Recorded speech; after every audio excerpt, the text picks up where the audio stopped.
إن الحمد لله نحمده ونستعينه من يهده الله فلا مضل له ومن يضلل فلا هادي له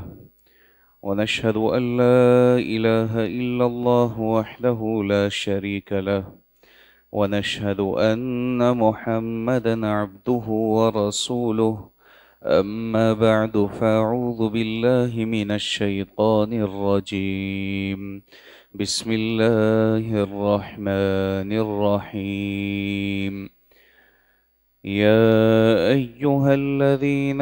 آمنوا هل أدلكم على تجارة تنجيكم من عذاب أليم تؤمنون بالله ورسوله وتجاهدون في سبيل الله بأموالكم وأنفسكم ذلكم خير لكم إن كنتم تعلمون يغفر لكم ذنوبكم ويدخلكم جنات تجري من تحتها الأنهار ومساكن طيبة في جنات عدن ذلك الفوز العظيم۔ 28واں پارہ سورۃ الصف، اس کی آیت نمبر 10 تا آیت نمبر 12 تلاوت کی گئی۔ مدینہ میں نازل ہونے والی سورہ ہے۔ صف کے لغوی معنی صف بستہ کھڑے ہونے کے ہی ہیں، جیسے صلاح کے لیے صفیں بنائی جاتی ہیں، اسی کا واحد کا صیغہ جو ہے وہ صف ہے۔ اس سورہ کے آغاز میں اللہ رب العزت نے ارشاد فرمایا سبح للہ ما فی السماوات وما فی الارض، کہ زمین و آسمان میں جو بھی چیزیں ہیں، جتنا کچھ بھی تمہیں نظر آ رہا ہے، ہر چیز اللہ رب العزت کی تسبیح بیان کرتی ہے، اللہ رب العزت کی تحمید اور اس کی تذکیر بیان کرتی ہے۔ فرمایا وَهُوَ الْعَزِيزُ الْحَكِيمُ، وہ غالب بھی ہے اور حکمت والا بھی ہے۔ پھر فرمایا یا ایھا الذین آمنوا، اے وہ لوگو جو ایمان لے آئے ہو، جنہوں نے اپنے ایمان کو ہر قسم کے کفر و شرک سے پاک کر لیا ہے، لم تقولون ما لا تفعلون، وہ باتیں کیوں کہتے ہو جس پر تم خود عمل نہیں کرتے۔ کبر مقتا عند اللہ ان تقولوا ما لا تفعلون، فرمایا اللہ کے نزدیک یہ بات بہت بری ہے کہ تم وہ کہو جس پر تم خود عمل نہ کرو۔ یعنی قول اور فعل کا تضاد، کہ زبان سے کچھ تبلیغ کرنا، کچھ کہنا، اور عمل اس کے برخلاف ہونا۔ قول اور فعل کے تضاد کو اللہ رب العزت کی نظر میں سخت ناپسندیدہ قرار دیا گیا ہے۔ یہ نفاق کی بھی ایک قسم میں آتا ہے کہ یہ منافقین کی روش تھی کہ وہ اللہ کے نبی صلی اللہ علیہ وسلم کے پاس آتے تھے اور کہتے تھے کہ نشہد انک لرسول اللہ، ہم گواہی دیتے ہیں کہ آپ اللہ کے رسول ہیں۔ تو اللہ کے نبی صلی اللہ علیہ وسلم کو اللہ تعالیٰ نے کہا کہ واللہ یعلم انک لرسولہ، اللہ تو خوب جانتا ہے کہ آپ اللہ کے رسول ہیں۔ واللہ یشہد ان المنافقین لکاذبون، لیکن اللہ تمہیں یہ بتا رہا ہے، اس بات کی گواہی دے رہا ہے کہ یہ جو منافق تم سے کہتے ہیں کہ ہم گواہی دیتے ہیں آپ اللہ کے رسول ہیں، یہ جھوٹ کہتے ہیں۔ یعنی اللہ رب العزت ان کے قول، ان کے اس اقرار کو، جس کو اقرار رسالت آپ کہہ سکتے ہیں، کہ اللہ کے رسول کی رسالت کو تسلیم کرنے کے اقرار کو بھی اللہ رب العزت کہتا ہے کہ یہ تمہیں گواہی تو دے رہے ہیں کہ آپ اللہ کے رسول ہیں، لیکن اصل یہ ہے کہ یہ جھوٹے ہیں۔ اللہ اس بات کی گواہی دیتا ہے کہ یہ جھوٹ کہتے ہیں۔ پھر یہاں پر یہ جو بتایا کہ اے ایمان والو، وہ باتیں کیوں کہتے ہو جس پر تم عمل نہیں کرتے، اس کو اگر تھوڑا سا زیادہ کھول کر سمجھا جائے تو یہ اس کی زد میں آج انسان کی اکثریت مبتلا ہے۔ انسان کی اکثریت اس کی زد میں ہے۔ انسان کی اکثریت کا حال یہ ہے کہ وہ قول اور فعل کے تضاد میں مبتلا ہے۔ آپ دیکھیں کہ دوسروں کو تبلیغ کرنا، کہ آپ اللہ کی کتاب کی مانیں، آپ اللہ کے رسول کی حدیث کی مانیں. اللہ کی کتاب اس بات کی تعلیم دیتی ہے، اللہ کے رسول اس بات کی تعلیم دیتے ہیں. یا اس بات کا اقرار کرنا کہ میں قرآن کو بھی مانتا ہوں، میں اللہ کے نبی کو بھی مانتا ہوں، ان کی خاتمیت کو بھی مانتا ہوں، ان کی احادیث کو بھی مانتا ہوں، اور سب کچھ ماننے کے باوجود میرا اس پر عمل نہ کرنا، یہ قول اور فعل کے تضاد کا ہی نام ہے. میرا قرآن کو ماننے کا دعویٰ کرنا، میرا دوسروں کو تبلیغ کرنا کہ قرآن کی باتیں مانو، قرآن کے مطابق زندگی گزارو، اور میرا خود کردار قرآن کے مطابق نہ ہو، میرا خود کا عمل قرآن کے مطابق نہ ہو، میرے روز و شب قرآن کے مطابق نہ گزر رہے ہوں، اللہ کے نبی کی احادیث اور ان کی تعلیمات کے مطابق نہ گزر رہے ہوں، تو اسی کا نام قول اور فعل کا تضاد ہے کہ تبلیغ کچھ کرنا اور عمل کچھ ہونا. اسی لیے سورۃ البقرہ میں اللہ رب العزت نے ارشاد فرمایا اَتَأْمُرُونَ النَّاسَ بِالْبِرِّ وَتَنْسَوْنَ أَنفُسَكُمْ، تمہیں کیا ہو گیا ہے، تم دوسروں کو نیکی کا حکم دیتے ہو، اپنے آپ کو بھول جاتے ہو، اپنی ذات کو بھول جاتے ہو کہ جی میں کس لیے پیدا کیا گیا ہوں، میں جو نصیحت، جو تبلیغ، میں دوسروں کو جو نیکی کا حکم دے رہا ہوں، اس کو نیکی کا حکم دینے سے پہلے دین اسلام اس بات کا متقاضی ہے کہ کسی کو اس بات کی تبلیغ کرنے سے پہلے کہ تم صلاح پڑھو، خود میں صلاح کا پابند ہوں گا تو تب میں قول اور فعل کے تضاد کا شکار نہیں ہوں. لیکن میرا اپنا حال اگر یہ ہے کہ میں فجر سوتے ہوئے گزارتا ہوں، ظہر دفتر میں گزارتا ہوں، عصر چائے پیتے ہوئے گزار دیتا ہوں، اور مغرب عشاء بیوی بچوں کے ساتھ وقت گزارتے ہوئے مغرب عشاء ضائع کر دیتا ہوں، اور پھر دوسروں کو تبلیغ کرتا ہوں کہ تم اللہ کی کتاب کی مانو، تم اللہ کے نبی کی حدیث کی مانو، تو دراصل میں نفاق کی ایک علامت پر ہوں جس کو قول اور فعل کا تضاد کہتے ہیں. یہ قول اور فعل کے تضاد کے بارے میں اللہ رب العزت نے یہاں ارشاد فرمایا کبر مقتا عند اللہ ان تقولوا ما لا تفعلون. اللہ کے نزدیک یہ بات سخت ناپسندیدہ ہے کہ انسان وہ کہے جس پر اس کا خود عمل نہ ہو، انسان اس بات کی تبلیغ کرے جس پر وہ خود عمل پیرا نہ ہو. اللہ کے نزدیک یہ بات سخت ناپسندیدہ ہے. اور صحیح بخاری کی ایک روایت میں آتا ہے جس کا مفہوم ہے، رسول اللہ صلی اللہ علیہ وسلم نے فرمایا قیامت کے دن ایک شخص کو جہنم میں پھینکا جائے گا، وہ جہنم میں گرے گا تو اس کا پیٹ پھٹ جائے گا، انتڑیاں باہر آ جائیں گی. اب یہ جو انتڑیاں باہر آئیں گی تو یہ ان اپنی آنتوں کو یا انتڑیوں کو لے کر ایسے گھومے گا جیسا گدھا چکی کے گرد گھومتا ہے. رسول اللہ صلی اللہ علیہ وسلم نے فرمایا اس کے جہنم میں گرنے سے، اس کا پیٹ پھٹنے سے، اس کی آنتیں باہر آنے سے جہنم کے اندر ایک بدبو پھیل جائے گی، ایک تعفن پھیل جائے گا. اب یہ بدبو اور تعفن کو اہل جہنم محسوس کریں گے. جہنم ویسے ہی بدبودار جگہ ہے، جہنم ویسے ہی اذیتناک جگہ ہے، ویسے ہی رہنے کے لیے بہت ہی بری جگہ ہے، لیکن اس شخص کے گرنے سے جو بدبو پھیلے گی اس کو اہل جہنم خاص طور پر محسوس کریں گے. اور پھر اہل جہنم اس کی طرف متوجہ ہوں گے، اس کو دیکھیں گے تو وہ پہچان لیں گے. وہ کہیں گے اے فلاں بن فلاں، تو وہ نہیں تھا جو ہمیں نیکی کی تبلیغ کرتا تھا، تو وہ نہیں تھا ہمیں نیکی کی تعلیم دیتا تھا، تو وہ نہیں تھا جو ہمیں خیر کے کاموں کی طرف بلاتا تھا، ہمیں اللہ کی رضامندی کے کام بتاتا تھا، تو وہ نہیں تھا. تو یہاں کیسے پہنچ گیا؟ تو ہمیں تبلیغ کرنے والا تھا، تو ہمیں کہنے والا تھا قرآن و سنت کے مطابق زندگی گزارو، تو ہمیں کہنے والا تھا کفر و شرک سے توبہ کرو، تو ہمیں کہنے والا تھا کہ اپنے روز و شب کو قرآن و سنت کے مطابق استوار کرو، تو یہاں کیسے پہنچ گیا؟ تو یہ جواب دے گا، یہ شخص جواب دے گا کہ میں تمہیں جس بات کی تبلیغ کرتا تھا میں خود اس پر عمل نہیں کرتا تھا، اس لیے میں یہاں پر پہنچ گیا.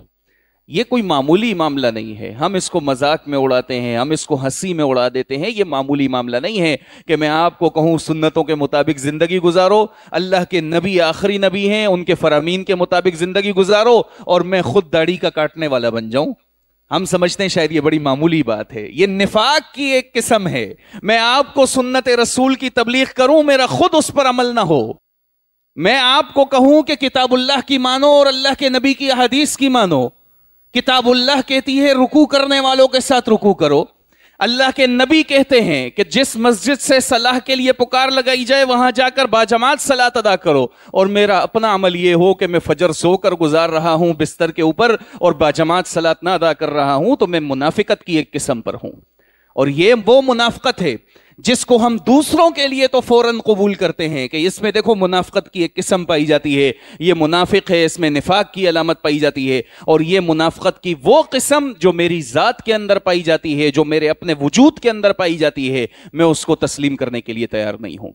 اسی لیے تو کسی نے بڑا اچھا لکھا تھا کہ ہم وہ بدبخت ہیں، یہ بدبخت ہیں ہم، کہ ہم دوسرے کی ذات کے لیے وکیل بنتے ہیں، کہ اس کی ذات کے اوپر ہم جرا کرتے ہیں کہ اس میں یہ خامی بھی ہے، یہ خامی بھی ہے، یہ بھی برائی ہے، یہ بھی برائی ہے، یہ بھی اس کی کمی ہے، یہ بھی کوتاہی ہے، اور اپنی ذات کے اوپر جب ہماری بات آئے تو ہم جج بن جاتے ہیں، ہم فیصلہ کرنے والے بن جاتے ہیں۔ میری کمی نہیں ہے، اس کی وجہ یہ ہے، ہم جج بن گئے، ہم اپنی ذات کو جسٹیفائی کرنے لگ گئے اور دوسرے کی ذات کے اوپر ہم جرا کرنے لگ گئے۔ یہ جو ہمارا آج حال ہو گیا ہے نا، اس حال کی وجہ سے ہم ایمان کی اہمیت کو کھو بیٹھے، ہم اصل مقصد حیات کو کھو بیٹھے۔ تلاوت کردہ آیت میں اللہ رب العزت نے یہی بات بیان فرمائی، اے ایمان والو آؤ اللہ تمہیں تجارت بتاتا ہے، هل ادلکم علی تجارت تنجیکم من عذاب علیم، آؤ اللہ تمہیں تجارت بتاتا ہے۔ تم کاروبار کرتے ہو دنیا کے اندر، کوئی تم میں سے کپڑے کا کاروباری، کوئی تم میں سے پرچون کی دکان کا کاروباری، کوئی تم میں سے آٹے کا کاروباری، کوئی گندم کا،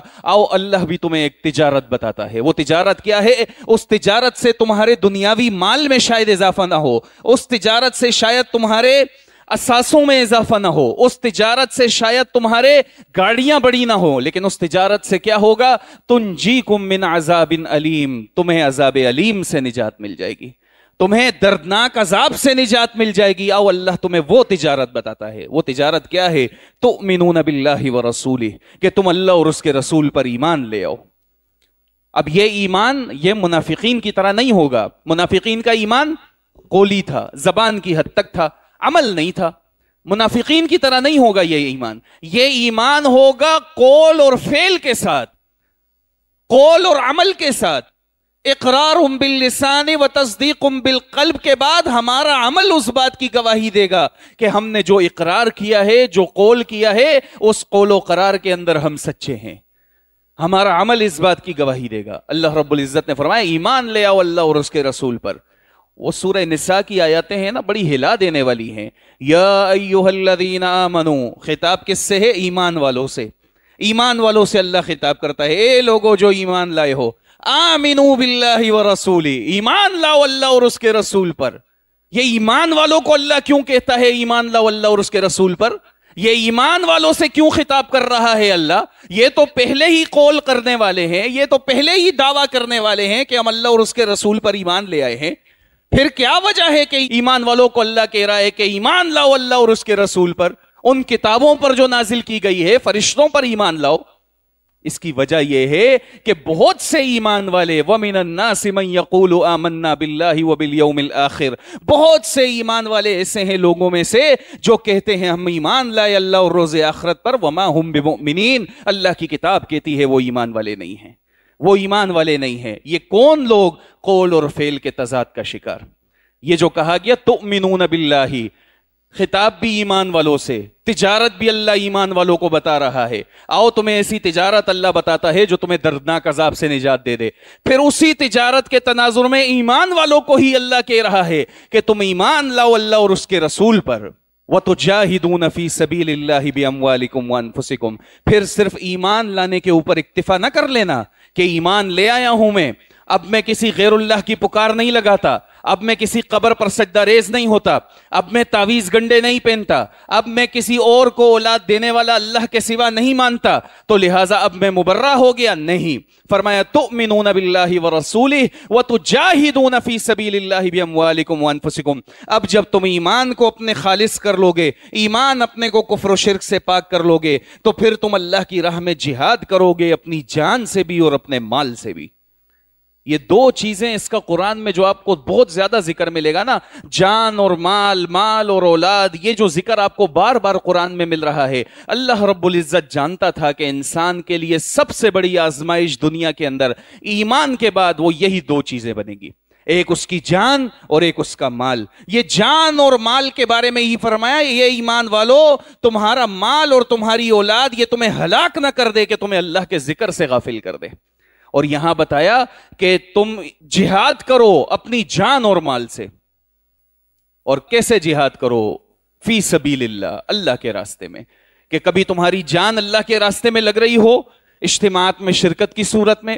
دعوت اللہ میں قدم بقدم کھڑے ہونے کی صورت میں، کبھی تمہارا مال اللہ کی راہ میں لگ رہا ہو تو تم اللہ کی رضا کے لیے اللہ کی راہ میں مال لگانے سے پیچھے نہ ہٹنا، تم اللہ کی رضا کے لیے اللہ کی راہ میں اپنی جان لگانے سے پیچھے نہ ہٹنا۔ وَتُجَاهِدُونَ فِي سَبِيلِ اللَّهِ بِأَمْوَالِكُمْ وَأَنفُسِكُمْ، اپنی جان اور اپنے مال سے اللہ کی راہ میں جہاد کرو۔ فرمایا ذَلِكُمْ خَيْرٌ لَكُمْ إِن كُنتُمْ تَعْلَمُونَ، یہ تمہارے لیے بہتر ہے اگر تم سمجھ سکو۔ اب تم تو سمجھتے ہو شاید بہتری اس میں ہے کہ دنیاوی لحاظ سے میں بہت بڑے عہدے پر فائز ہو جاؤں، تم سمجھتے ہو شاید بہتری اس میں ہے کہ کاروبار میرا بہت زیادہ پھیل جائے، تم سمجھتے ہو شاید بہتری اس میں ہے کہ میری ترقی بہت زیادہ دنیاوی کسی ادارے کے اندر ہو جائے۔ اللہ فرماتا ہے ذالکم خیر لکم ان کنتم تعلمون، لوگو تمہاری بہتری اس میں ہے کہ تم ایمان اللہ اور اس کے رسول پر لاؤ اور جہاد کرو اللہ کی راہ میں اپنے مال اور اپنی جان سے، یہ تمہارے لیے بہتر ہے اگر تم سمجھ سکو۔ پھر فرمایا فائدہ کیا ہوگا اگر تم یہ کام کر لوگے؟ فائدہ یہ ہوگا یغفر لکم ذنوبکم،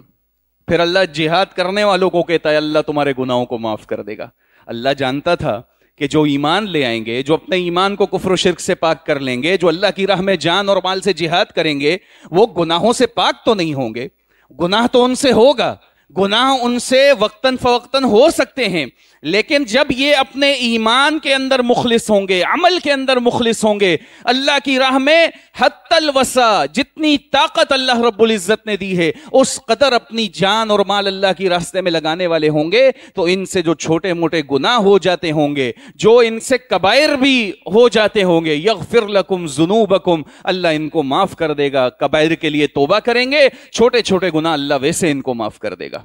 سورہ نساء میں اللہ رب العزت نے فرمایا ان تجتنبوا کبائر ما تنہون عنہ نکفر عنکم سیئاتکم، تم کبیرہ گناہوں سے بچو، کبیرہ گناہوں سے اجتناب کرو، یہ چھوٹے موٹے گناہ جو تم سے ہو جاتے ہیں یہ اللہ ویسے ہی معاف کر دے گا۔ یغفر لکم ذنوبکم، تمہارے گناہوں کو معاف کر دے گا۔ ویدخلکم جنات تجری من تحتها الانہار، تمہیں ان جنتوں میں داخل کرے گا جن کے نیچے نہریں بہ رہی ہیں، ان جنتوں میں داخل کرے گا۔ فرمایا وَمَسَاكِنَ طَيِّبَةً فِي جَنَّاتِ عَدْن، اور پاکیزہ مکانات میں جو بہشت ہے جاویدانی تیار ہے، جو ایک عظیم الشان سلطنت تیار ہے، ایک عظیم الشان علاقہ تیار ہے، ایک عظیم الشان جنت تیار ہے، جس کے بارے میں اللہ کی کتاب فرماتی ہے وَجَنَّةٍ عَرْضُهَا السَّمَاوَاتُ وَالْأَرْضُ، وہ جنت جس کی چوڑائی زمین اور آسمان کے برابر ہے، وہ جنت اللہ رب العزت نے اپنے ایسے بندوں کے لیے تیار کی ہے۔ مالک فرماتا ہے پاکیزہ مکانات ہیں، حوریں تمہیں وہاں میسر ہوں گی، جو دل میں آئے گا تمہیں دیا جائے گا، حتیٰ کہ تمہاری ہر خواہش کو تکمیل تک پہنچایا جائے گا، تم سوچو گے اور وہ چیز تمہارے لیے میسر ہوگی۔ فرمایا ان جنتوں میں داخل ہونے والے ذالک الفوز العظیم، یہ لوگ ہیں جو بڑی کامیابی سے ہمکنار ہوئے ہیں، یہ لوگ ہیں جو اصل کامیاب ہوئے ہیں۔ اور سورہ آل عمران میں مالک بیان فرماتا ہے اے انسانوں دیکھو کل نفس ذائقۃ الموت، تم میں سے کوئی موت سے نہیں بچ سکے گا، موت کا ذائقہ یہ تم میں سے ہر شخص چکھے گا، ہر جاندار موت کا ذائقہ چکھے گا۔ اور پھر فرمایا وَإِنَّمَا تُوَفَّوْنَ أُجُورَكُمْ يَوْمَ الْقِيَامَةِ، اللہ رب العزت تمہیں تمہارے اعمال کا پورا پورا بدلہ تو روز قیامت دے گا۔ فَمَنْ زُحْزِحَ عَنِ النَّارِ وَأُدْخِلَ الْجَنَّةَ فَقَدْ فَازَ، تم کامیابی کے معیارات مقرر دنیا میں کرتے ہو، ایک کامیابی کا معیار اللہ مقرر کرتا ہے۔ اللہ کے نزدیک کامیابی کا معیار یہ ہے کہ تم میں سے جو کوئی جہنم کی آگ سے بچا لیا گیا، جنت کی لازوال نعمتوں میں داخل کر دیا گیا، اللہ رب العزت فرماتا ہے یہ کامیاب ہے۔ فرمایا وَمَا الْحَيَاةُ الدُّنْيَا إِلَّا مَتَاعُ الْغُرُورِ، رہی بات دنیا کی کہ دنیا کی پھر کیا حیثیت ہے، دنیا کی کیا وقت ہے، تو اللہ رب العزت جو دنیا کا بنانے والا ہے، جو دنیا کا نظام چلانے والا ہے، جو ہمیں کھلانے پلانے والا، ہمیں پیدا کرنے والا، وہ خود فرماتا ہے کہ یہ دنیا تو دھوکے کا سامان ہے، یہ دنیا کیا ہے؟ دھوکے کا سامان ہے۔ اس کا بہت کچھ حاصل کر لینے کے بعد یہ نہ سمجھ لینا کہ اللہ تم سے راضی ہے۔ اگر دنیا کا بہت سا مال و متاع حاصل کر لینا اس بات کی علامت ہوتی کہ اللہ اس سے راضی ہے یا یہ اللہ کا پسندیدہ ہے، تو آخری امت میں سب سے زیادہ مال اللہ کے نبی کے پاس ہوتا، سب سے زیادہ مال اللہ کے نبی کے پاس ہوتا صلی اللہ علیہ وسلم۔ لیکن اللہ کے نبی صلی اللہ علیہ وسلم کے شب و روز کے بارے میں ان کی زوجہ عائشہ رضی اللہ عنہا کیا کہتی ہیں؟ وہ کہتی ہیں ہمارے ہاں تو 2 مہینے چولہا نہیں جلا کرتا تھا، غربت کا یہ عالم، مفلسی کا یہ عالم، بھوک کا یہ عالم کہ کبھی پیٹ کے ساتھ پتھر باندھتے ہیں، کبھی صحابہ محسوس کر لیتے ہیں کہ اللہ کے نبی کا چہرہ نظر آ رہا ہے، کہ ان کے چہرے سے نظر آ رہا ہے کہ انہوں نے کافی دن سے پیٹ بھر کر کھانا نہیں کھایا، نظر آ رہا ہے کہ بھوک کی وجہ سے ان کی جو پیٹ کا معاملہ ہے، ان کا جو صحت کا معاملہ ہے، ان کی جو آواز کا معاملہ ہے وہ متاثر ہو چکا ہے بھوک کی وجہ سے، چلو اللہ کے نبی کی کچھ ضیافت کا اہتمام کرتے ہیں۔ صحابہ بھی محسوس کرتے ہیں اور اللہ کے نبی کا اپنا معاملہ بھی یہی ہے۔ بہرحال اللہ رب العزت سے اس بات کی دعا کرتے رہیں کہ اے اللہ تو نے اگر ہمیں ایمان دیا ہے تو ہمیں منافقین کی صفوں میں نہ کھڑا کرنا، تو نے اگر ہمیں ایمان دیا ہے ہمیں قول اور فعل کے تضاد سے بچا کر رکھنا۔ اے اللہ تو نے ہمیں ایمان دیا، ہمارے ایمان کے بعد ایمان کے جو تقاضے ہیں، اقامت الصلاۃ، ایتاء الزکاۃ، حج و صوم رمضان یا دیگر طعام المساکین اور دیگر جتنی نیکی کے کام ہیں، اے اللہ ہمیں ان کو پورا کرنے کی ہمت اور توفیق عطا فرمانا، زندہ رکھنا تو ہمیں اسلام پر، موت دینا تو ہمیں ایمان کی حالت میں۔ سبحانک اللہم و بحمدک ونشہد ان لا الہ الا انت استغفرک و اتوب الیک۔